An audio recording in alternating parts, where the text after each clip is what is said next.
নতুন শাড়ি পরা শিখেছি কেবল। সাদা লাল পেরে শাড়ি, সাথে অনেকগুলো লাল রেশমি চুড়ি, চোখ ভরা কাজল, কপালে লাল টিপ। রেডি হতে একটু দেরি হয়ে গেল।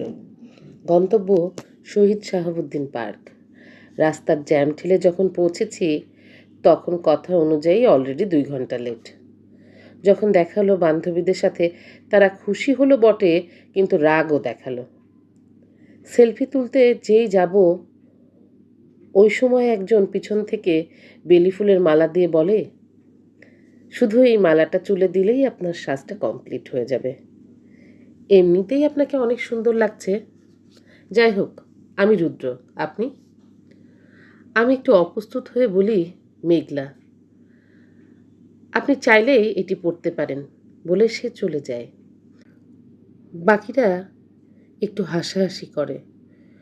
অপরিচিত মানুষ হলে হবে কি, ফুল তো আমার পছন্দের, তাই পরে অনেক ছবি তুললাম। এরপর আমরা ফুচকা খেতে গেলাম। খেতে যেয়ে বোম্বাই মরিচ দিয়ে ফুচকা খাচ্ছিলাম। এমন সময় এমন ঝাল লাগলো আমার, নাক চোখ মুখ সব দিয়ে পানি বের হওয়া শুরু হয়েছে। আবার যেন কোত্থেকে এসে সে বলে, ঝাল যখন খেতে পারেন না তখন না খেলেই হয়। পানি দিয়ে চলে গেল।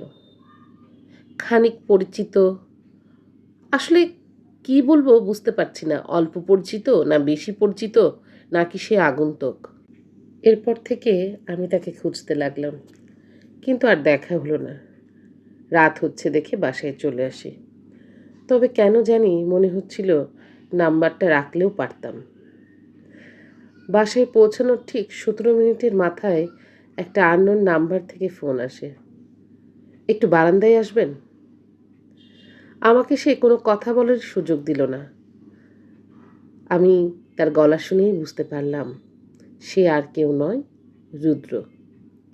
বলতে ইচ্ছে করছিল, সারা মেলা জুড়ে আপনাকে খুঁজে পেলাম না কেন, কই ছিলেন আপনি? কিছু না বলেই বারান্দায় যেয়ে দেখি সে দাঁড়িয়ে আছে।